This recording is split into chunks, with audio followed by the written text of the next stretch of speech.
Hi, everybody. My name is Rafa Lombardino, and this is Translation Confessional.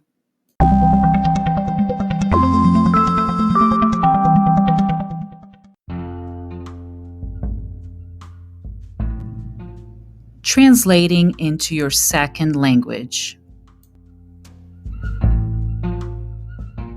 5 years ago, I wrote an article in Portuguese for Ponte de Letras, a collective blog created by 4 translators I admire who translate books in Brazil. The subject they wanted me to write about was something that many people still consider a mortal sin in translation: translating into your second language. According to the urban legend, a translator can only translate into their native language, the one they've been speaking since they were born. However, when it comes to language knowledge and fluency, there's no black and white. There's a big gray area. And as I mentioned in episode 7, Abilities and Limitations, you must always be true to yourself and to your clients, and never take on a project that requires more than what you can actually perform at a professional level. Having said that, here's the English version of that article I wrote 5 years ago, and I would love to hear from you about the subject. So these are my thoughts on the subject of translating into English, my second language, right after this.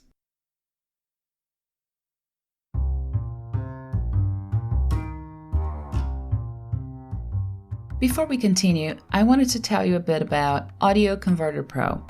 It comes in handy when I receive audio files from clients who need transcription services. Sometimes they may send me an audio in an odd format, so I can convert it to MP3 and load it to my transcription software to get things going. And because I also do voiceovers, I can use it to edit audio and convert clips according to the client's specifications, especially when converting audio files in batch because a client forgot to tell me beforehand that they needed it in WAV instead of MP3, for example. So I can select all the clips and boom, convert it, done.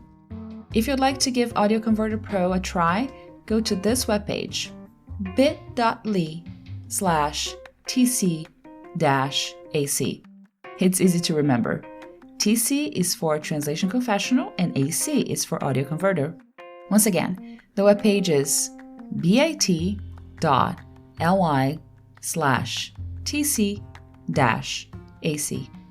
Hope you like it. It is clear for everyone to see. Translators translate from a foreign language into their native language.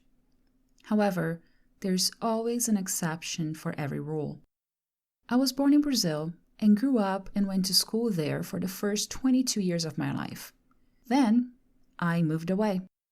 I could already bring English and Spanish to the table when I moved here, since I had been working as a translator for at least 5 years by then, although I was only translating into my mother tongue at the time. The change of address also triggered a change in demand. There are few people worldwide who make a decision to learn Portuguese, and those who do usually have a pretty good reason: personal, most likely a Brazilian spouse, or professional, working for a company that has commercial ties with Brazil.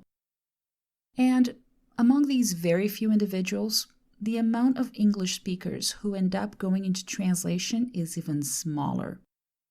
That is why, unfortunately, we see a lack of foreigners translating from Portuguese to English.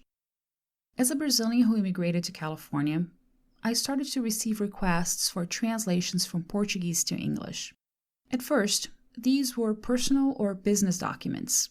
There were many diplomas and school transcripts from Brazilians who wished to continue their studies in the United States. There were many business communications and brochures from Brazilian companies who wished to do business with American companies. In both cases, these translations can be done fairly easily, especially with the help of the internet. When I started translating back in 1997, Google still didn't exist, and it would only take flight in Brazil during the turn of the century. Nowadays, it's easy to research the curriculum of several universities to learn more about the classes they offer and, consequently, be in a better position to compare the subjects studied by Brazilians and those taken by foreign students in the same area of interest. And when it comes to corporate communications, many translations from Portuguese to English can be done almost with your eyes closed, considering the amount of English jargon and style that is either kept or adapted into Portuguese at the segment. But what about book translations?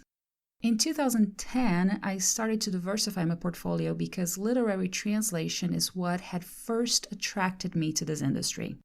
That was when I created a project dedicated to translating Brazilian short stories into English. And what a pleasure it was to coordinate contemporary Brazilian short stories for 5 years. And what a great way to exercise my creativity after it had been pushed to the far corners of my mind. And what about the challenge? The challenge was even bigger.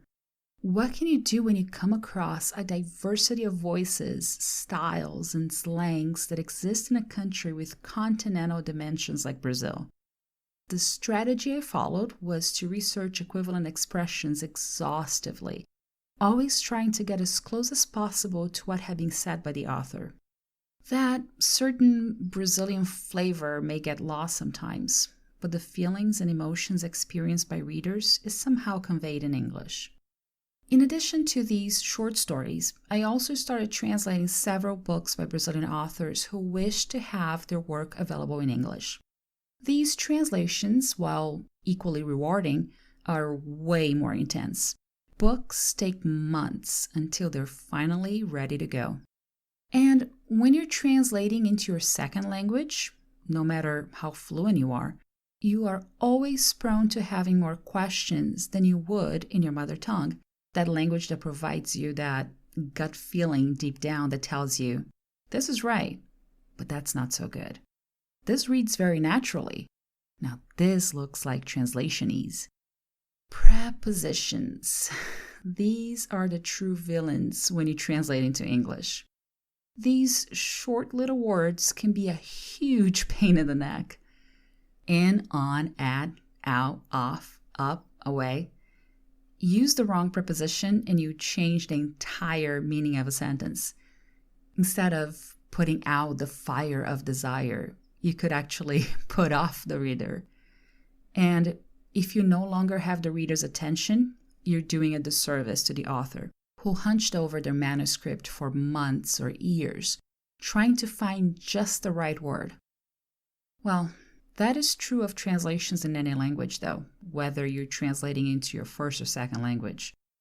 And what happens when you hit a roadblock? That's when you have to be resourceful and grab a native to help you in your translation cause.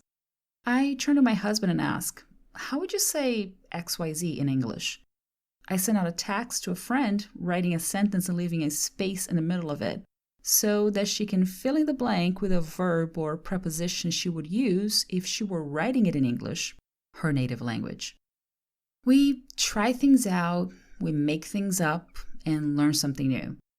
And this kind of learning doesn't always come on demand. It's not about opening a book, sitting down and studying. Sometimes you're watching a movie, a TV show, or listening to the radio in the car and then it clicks. It's a constant exercise in capturing an instant in that language to preserve it in your mind, just in case you might need it later. Book translations are made of sensations, imagination, colors, flavors, and smells. When you catch one of these sensations just like that while it's hanging up in the air, you must cherish it and incorporate it so that one day, whether it's a distant or near future, you can make it fit like a glove in one of your translations to trigger that same sensation you've experienced in the language you started learning from the time you heard the first sound from the outside world. After all, in order to translate into your second language, you must live in it with both feet on the ground, but with your heart back in your homeland. Always.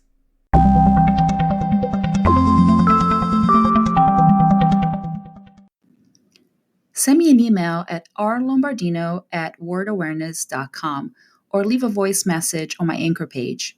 If I get enough feedback and voice messages, I can go back to the subject and post a special podcast episode with everyone's opinion on this very same theme. By the way, my Anchor page is anchor.fm/translation-confessional. I look forward to hearing from you. Stay tuned for weekly episodes and subscribe to Translation Confessional through your favorite podcast app.